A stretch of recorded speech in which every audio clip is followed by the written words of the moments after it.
So, what's up? You must have come here for a reason? Davis, the manager of the bar, said as he skillfully prepared and served some snacks. Actually, I got this from my daughter Emma. I handed the white envelope I had taken out of my bag to the manager. Emma, huh? So, you've been in touch with her? Davis smiled as he took the envelope. No, I haven't seen or contacted Emma or Sarah for 21 years. I didn't even tell them my new address when I moved, but this arrived 3 days ago. Davis looked surprised when he saw the contents of the envelope. This is a wedding invitation, isn't it? I nodded. After divorcing Sarah, I immediately moved into a small apartment. Of course, I didn't tell Sarah where I had moved. Why would Emma send me an invitation? I wondered aloud. It's obviously because she wants to invite you, Bob, Davis said. But I was a father who couldn't even celebrate her birthdays properly. But Emma had the courage to send you an invitation. I don't know how she found out your address, but she must have wanted her father to celebrate her big day with her. His words resonated with me, and I felt tears welling up. Encouraged by Davis, I made up my mind to see my daughter for the first time in 21 years. My name is Bob Brown. I married Sarah Smith when I was 25, and our daughter Emma was born a year later. Children are so adorable. I wanted us to always live happily together as a family. Having a child made me feel more responsible as a father. After graduating from high school, I had worked as a carpenter for 10 years, but I started thinking I needed to earn more money. I grew up in a single-parent household, and we were poor, so I didn't want my child to go through the same hardships. My mother had taken out loans, so I wanted to pay them off for her and let her have an easier life after raising me on her own. After much deliberation, I decided to change jobs and become a long-distance truck driver, which paid better. As a long-distance truck driver, it wasn't uncommon to be away from home for 3 to 4 days at a time, but back then, I worked relentlessly, pushing myself a bit for the sake of my family's happiness. However, my actions seemed to differ from the happiness Sarah had envisioned. Welcome back. Yesterday, Sarah would happily talk to me about Emma when I came home after my long absence, but at the time, I had no idea how Sarah felt. Look, I'm working hard for the family, so at least let me get some rest when I'm home. I'll listen to your story when I wake up. I would head straight to the bedroom when I got home. Without any ill intent, I would say these things to Sarah, who was taking care of little Emma by herself. I'm sorry. I can still remember Sarah's sad, apologetic face. It would have been better if she'd gotten angry at me. Maybe then I would have noticed how she felt. But I knew better than anyone that Sarah wasn't that kind of person. She never spoke ill of others. She always prioritized the feelings of those around her over her own. Without realizing it, I had driven such a kind-hearted Sarah into a corner. You didn't schedule work for this Saturday, right? Sarah asked me timidly one day. What? I'm going to be at work. I leave on Friday and come back here on Monday. Why, is there something on Saturday? Sarah hung her head when she heard my words. It's Emma's 4th birthday. When Sarah told me, I finally realized that this Saturday was Emma's birthday. Sorry, I'll take Emma shopping next week and get her whatever she wants. You had to work last year and the year before that too, right? Sarah glared at me, her eyes brimming with tears. You promised Emma last year that you'd definitely celebrate her 4th birthday together. I was at a loss for words for a while as Sarah shouted, sobbing. But it's not like I was out having fun. I didn't want them to be miserable like me just because we didn't have enough money. That's why I'm working like a horse. And while I understood what Sarah was trying to say, I was a little annoyed at this point. Sorry, but it's work. I'm doing it for our family. I'm sorry too, Sarah said, wiping her tears and fleeing to the bedroom. Good morning. The next morning, I was relieved to see Sarah acting as usual. I finally understood. On Friday morning, I greeted Emma as always. Emma, Daddy will be back on Monday. Be a good girl and listen to Mommy. If I mentioned her birthday, she would remember our promise and things would get out of hand, so I didn't mention it on purpose. Bye-bye, Daddy. Emma smiled at me without a care as usual. When I get back, I'll properly tell her happy birthday and I'll buy her what she likes. I left home as usual, convinced that working for the family was my mission. However, at the time, I never imagined that this would be my last memory of Sarah. On Monday, I came home with a stuffed toy of a dolphin, Emma's favorite.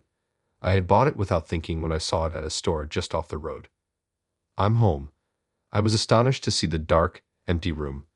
Sarah, Emma, and all their belongings were gone. Instead, there was a divorce petition and a note on the desk. I've lost sight of what it means to be a family with you. I'll raise Emma on my own. The note also said that Sarah's parents were furious and that I should never visit their home. I slumped to the floor on the spot. What had I been doing? I had no understanding of Sarah's feelings at all. I was filled with nothing but regret.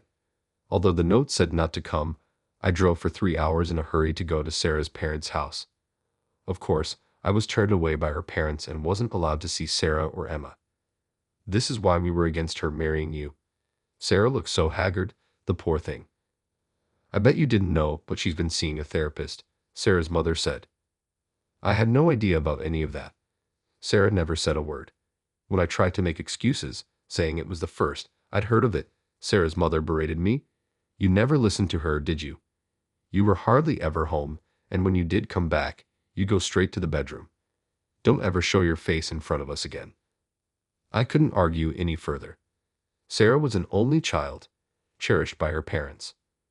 Her father worked for a major company and apparently intended to have Sarah marry someone from a good background.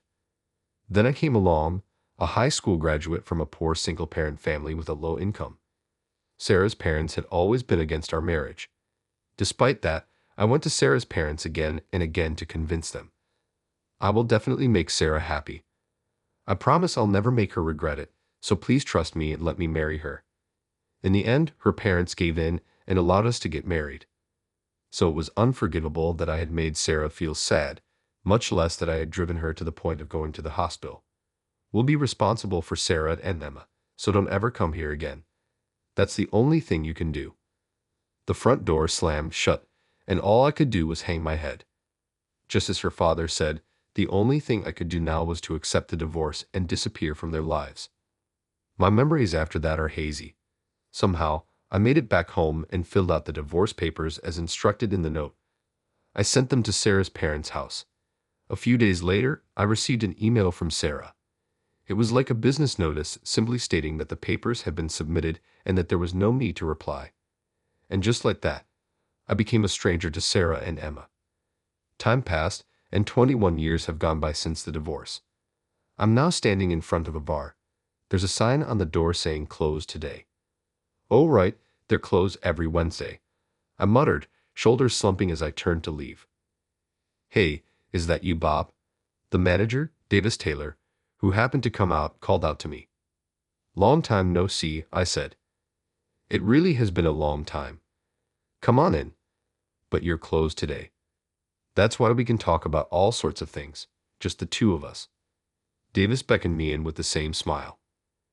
As I sat at the counter, Davis swiftly served me a beer. You're looking well. Cheers to our reunion after so long. His kind voice echoed in the quiet bar. Nothing's changed here, it seems, I said, feeling reassured by the familiar interior. It's been 10 years, no, 20 years. 21 years. I'm sorry for not showing up for so long. I apologized to Davis. Has it really been that long? Well, I'm just glad to see you're doing all right. Thanks for coming by. Back when I was a carpenter, my colleagues would often take me to this bar. Eventually, I started coming on my own too, and Davis would listen to my various stories. Davis was 20 years older than me, and he was like the father I never had while growing up. So what's up? You must have come here for a reason, Davis said as he skillfully prepared and served some snacks. Actually, I got this from Emma. I handed the white envelope I had taken out of my bag to Davis. Emma, huh? So you've been in touch with her? Davis smiled as he took the envelope. No, I haven't seen or contacted Sarah or Emma for 21 years. I didn't even tell them my new address when I moved, but this arrived 3 days ago. Davis looked surprised when he saw the contents of the envelope. This is a wedding invitation, isn't it? I nodded. After the divorce, I immediately moved into a small apartment. Of course, I didn't tell Sarah where I had moved. I was so shocked that I had no desire to go to work, but I pulled myself together and worked hard until I finished paying off my mother's debts. It took me another 5 years to pay them all off. With the debts gone, I thought about switching to a less physically demanding job, but I felt like no company would want a high school graduate like me. So I'm still working as a long-distance truck driver even now. Why would Emma send me an invitation? I wondered aloud. It's obviously because she wants to invite you, Bob Davis said. But I was a father who couldn't even celebrate her birthdays properly. If I showed up at the wedding, Sarah and her parents would surely be furious. I'm sure Sarah, being kind-hearted, hasn't spoken of me to Emma. Emma herself was still young, so she probably didn't understand how immature I was. Even if Emma didn't think badly of me and actually wanted to see me, I figured Sarah and her parents still hadn't forgiven me. But Emma had the courage to send you an invitation. I don't know how she found out your address, but she must have wanted her father to celebrate her big day with her. His words resonated with me, and I felt tears welling up. By the way, do you have a new family now? Bob Davis asked hesitantly. No, my mother passed away 6 months ago, so I'm truly alone now. It's lonely, but Sarah and Emma are the only ones I love. I think living in a way that won't shame them is the least I can do to atone for my sins. My mother had urged me to remarry many times. I'm sure she was terribly worried about me being left alone after she was gone, but I stubbornly refused. I couldn't even imagine walking through life with anyone other than Sarah and Emma. You were head over heels for Sarah from the day you met her, weren't you? Bob Davis said, his eyes narrowing in reminiscence. I had met Sarah at this bar. It was when I was 24. As usual, my colleagues had brought me here. That day, there happened to be a group of smart-looking people in suits sitting at the next table. Among them was Sarah, who was smiling modestly. I thought she was cute, but my first impression was that we probably lived in different worlds judging from her appearance. I didn't pay much attention to her at the time and was drinking with my colleagues as usual. But the alcohol hit me faster than usual, perhaps because I was drinking on an empty stomach. Grinning like an idiot, I accidentally knocked over a beer bottle, spilling it everywhere. Sarah immediately handed me a towel from the next table. When I spilled that beer, didn't she? Remembering our first encounter after so long made my heart ache. You fell in love with her in an instant, Bob. I can tell just by looking at you, Davis said, making me feel embarrassed. But it was absolutely true. The kind-hearted Sarah responded quickly to the accident at the table next to hers. Are you okay? Drinking too much is bad for your health, she said, peering at my face with concern despite me being a total stranger. I was captivated by her. I'm so sorry. Thank you very much. I'll be careful not to let this happen again, I said solemnly, the drunkenness instantly wearing off. Sarah laughed at the sight. Just please take care of yourself for your sake and your family's. For my sake and my family's. What a beautiful soul she had.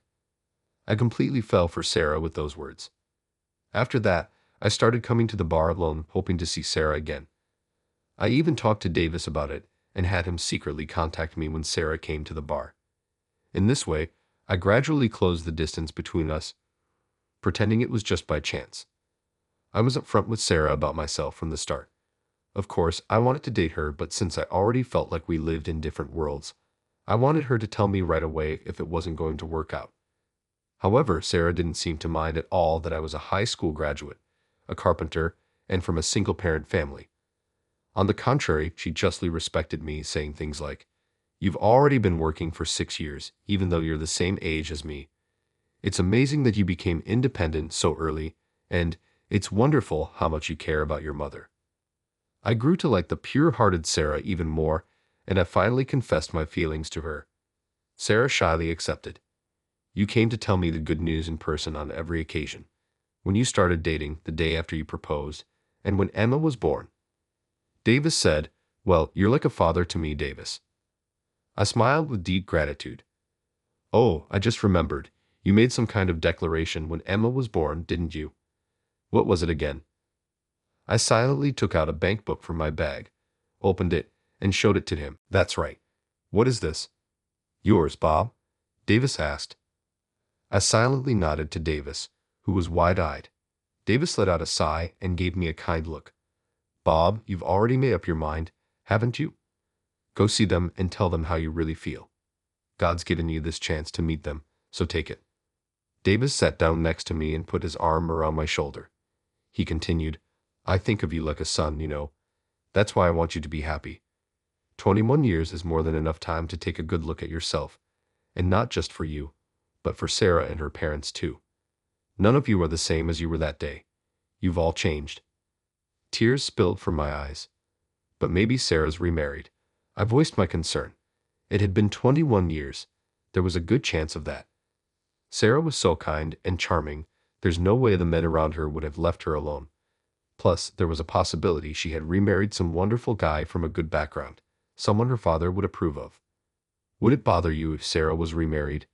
Davis asked. No, it wouldn't. Raising a child alone is tough, and if Sarah's remarried and happy now, that's enough for me. But how would I react if I actually saw her looking happy with her new husband? I was scared of that. I might break down crying. I might turn away. At the end of the day, I'm still a weak man. When I confided my anxieties to Davis, he gently rubbed my back.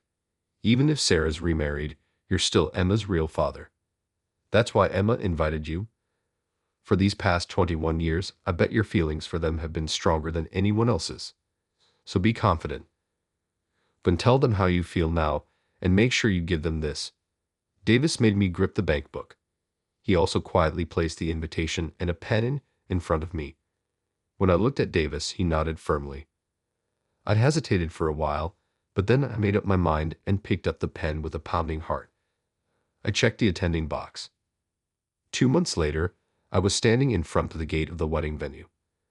For this day, I bought a suit for the first time in my life, had my hair done, and shaved thoroughly so that Emma would not be embarrassed. I had made it this far, but my feet wouldn't move any further. The staff member, perhaps wondering what was up with me, came over. Do you have a wedding invitation? Yes, I do. I timidly showed the envelope containing the invitation. The staff member looked at my name written on it, widened her eyes for a moment, then smiled. Congratulations on this special day. I heard about you from Emma. Right this way, please. I followed the staff member and found myself in the waiting room for the bride and groom. Emma asked me to bring you here. Please go on in. Beyond this door, Emma's waiting. My heart was pounding so hard I thought it might fly out of my chest, but encouraged by the staff member, I knocked. Yes, come on in. I braced myself and opened the door. Emma, thank you for inviting me today. I tried to say the words I had been thinking about all this time, but I choked up halfway through because 25-year-old Emma looked just like Sarah used to, and because Emma, in her wedding dress, was so beautiful, like a goddess. I had barely spent any time with Emma. I was a father in name only, but even so, my daughter's wedding overwhelmed me with emotion, and before I knew it, I was crying. Dad, you came. Emma's eyes also welled up with tears when she saw me. The groom standing next to Emma came up to me. Nice to meet you, sir. I'm Jack Johnson. I'm sorry for not saying hello to you sooner. I promised to make Emma happy. Jack extended his hand to me, calling me sir. In that instant, I could tell what kind of a person he was. He was the partner Emma had chosen. I'm sure his words were sincere. Suddenly, I remembered myself persuading Sarah's parents. I will definitely make Sarah happy. I promise I'll never make her regret it, so please trust me and let me marry her. Sarah's parents must have believed in me as the partner their daughter had chosen, and yet I betrayed that trust. Could I talk to Jack alone for a bit? I got his consent and went outside with Jack. Jack. I don't deserve to be addressed with such respect by you when my own marriage failed. But I have one favor to ask. Please make Emma happy to make up for what I couldn't do. Don't hide things from each other and build a happy home together. I begged him. I told Sarah everything without hiding anything, but I couldn't bring myself to tell her about my mother's debt until the very end. I knew if they found out about the debt, her parents would definitely oppose the marriage.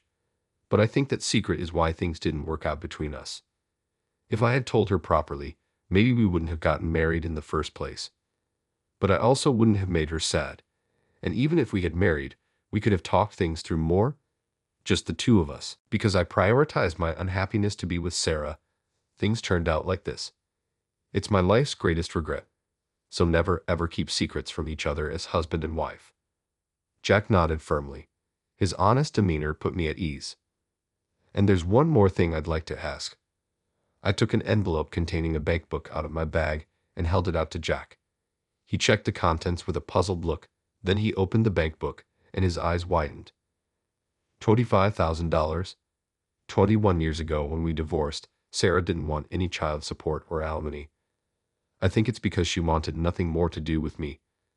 But when Emma was born, I had decided to save $20 a month for Emma's future. $20 a month, $240 a year. It wasn't a significant amount, but at the time I was also paying off my mother's debts, so that was the best I could do. After I finished paying off the debts, I had a bit more leeway, so I increased the amount I saved. And including a gift for this occasion, the savings had reached $25,000. Could you use this for Emma? Jack hurriedly shook his head and tried to return the bankbook to me. No, please give this to Emma yourself. Please convey your feelings to her properly. It's not too late. Jack looked at me intently. Emma was really looking forward to seeing you. She actually intended to hand you the invitation in person. She even went all the way to your house, but in the end, she couldn't muster the courage and just left it in your mailbox.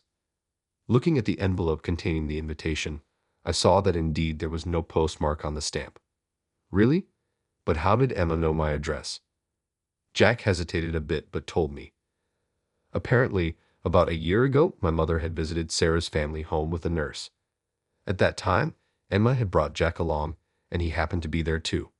When they saw my mother in a wheelchair looking completely different from before, neither Sarah nor her parents recognized her at first. By then, my mother had already been told that she did not have much time left and was in the middle of a long hospital stay. My mother told Sarah and her family the truth about her debt and how I had taken it on and paid it off for her, and she apologized. I was always causing trouble for Bob. We were poor, so I couldn't buy him the toys he wanted or send him to college. That's why he worked like a horse so his child wouldn't have to go through the same hardships. And when he said he'd pay off my debts too, I told him to prioritize his own family. But he said I was an important part of his family too. My mother had apparently told this story in tears. To this day, I feel terrible for the trouble I have caused you, but please at least acknowledge Bob's kindness. My mother had pleaded earnestly, saying that her life was short and that I was still living with Sarah and Emma in my thoughts. I knew about the debt, Sarah had said then. Sarah had knelt in front of my mother and gently held her hand. What? Sarah knew about the debt? Yes, it seemed so. Jack continued the story. I knew he was working hard for his family, but I wanted him to talk with me about it properly because we were family, Sarah said with a distant look in her eyes. I was young at the time, struggling to raise a child for the first time, and I couldn't take it anymore. So I decided to get a divorce. I don't regret it. If I hadn't divorced him back then, I would have come to hate Bob. I'm sorry. It's my fault. Bob didn't do anything wrong. My mother apologized, but Sarah said, that's not true. I was able to avoid hating Bob because I divorced him back then. I still think about him even now. I know he's kinder than anyone else. Upon hearing those words, my mother broke down sobbing. Sarah wrapped her red blanket over my mother and said, Mother, thank you for coming all this way. Thanks to you, I found the courage. It might take some time, but I'm determined to convey my feelings to Bob. Apparently, this was when Sarah asked my mother for my address. Come to think of it, at some point, my mother started treasuring this red blanket. I can't believe it was actually Sarah's. As one fact after another came to light, tears were spilling from my eyes before I knew it. Thanks to my mother's actions, I was able to reunite with them like this. I was also able to learn about Sarah's feelings. My mother had been acting for my stake until the very end. I gripped the return back, Buck L. Jack. Thank you for telling me. I'm going to give this bank buck to Emma myself after all, encouraged by Jack. I hurried to where Emma was. Emma, when I opened the waiting room door, Sarah was there too, along with Emma. Sarah, Bob, I had no more doubts. I was going to tell them how I feel with that strong conviction. I clenched my fist and cried out, Sarah, Emma, I'm so sorry for these past 21 years. All I could do was wish for your happy. I thought I had no right to see you, but I thought about you too more than anyone else. Thank you for inviting me here today. Thank you so much. 21 years worth of feelings came pouring out. Now over 50 years old, my face was a mess with tears. Seeing me like that, Sarah and Emma laughed through their own tears. Bob, you hadn't changed. You cried like this in front of everyone when I accepted your proposal too. Really, Dad's such a crybaby. Listening to the casual conversation between mother and daughter, I felt how much Emma had grown. How have you been? Good, not drinking too much. Not at all. Are you cooking for yourself? I mostly have ready-made meals, but I do cook pasta every now and then. And I make fried eggs every morning. That's no different from before. Sarah and I looked at each other and laughed. It felt like the bittersweet days before we got married. You two are kind of hitting it off, Ems. So you didn't remarry? I asked Sarah hesitantly. Sarah and Emma looked at each other and burst out laughing. There's no way Mom would remarry. No matter how many times Grandpa encouraged her, she stubbornly refused. Sarah giggled. After all, Mom's number one guy is Dad, right? Sarah's face suddenly turned red, and she replied bashfully, I suppose so. Yes, that's right. I can tell you how many times I've wanted to get in touch with you, Bob, but I couldn't bring myself to do it, thinking you might have a new family. I'd never remarry. No way. You two have always been precious to me. We shared our feelings with each other. Then I approached the two of them and hugged them tightly. Thank you for coming, Dad. This is a fresh start. A fresh start here. Change into this. I am appointed to a tuxedo that they had prepared for me. Please be there as my father. But I haven't done anything fatherly. You thought about me more than anyone else, right? That's something only a parent can do. Urged by Emma, I went to change. Then I noticed the bank book in my hand. Emma, congratulations on your wedding. Please accept this. Tears spilled from Emma's eyes as she opened the bank book. The bank book with entries printed every month for 25 years. You really did think about him all this time. Sarah also peeked at the bank book, shedding tears. Thank you, Dad. I'll treasure this and use it for my family. I felt truly relieved that she accepted it. For the first time, I was able to do something fatherly for Emma. I felt like I could have a little more confidence in myself. The wedding ceremony was then carried out as planned. I had a proper talk with Sarah's parents too, and my life changed drastically in this one day. Then, a week later, I'm now standing in front of Davis's bar. Next to me are Sarah, Emma, and Jack. Davis, the manager, is like a father to me. I always make sure to tell him the good news in person at each milestone in my life. Saying this, I opened the door of the bar with great vigor. Welcome, Davis said, smiling kindly at the four of us. Davis, I'm remarrying Sarah. His eyes widened for a moment. Is that so? Congratulations. And congratulations to Em and Jack too. Yes, that's great. I'm so glad you're all happy. Davis cried with joy for us. We all looked at each other and smiled. Yes, we're so happy right now. This time for sure, we're going to spend our days happily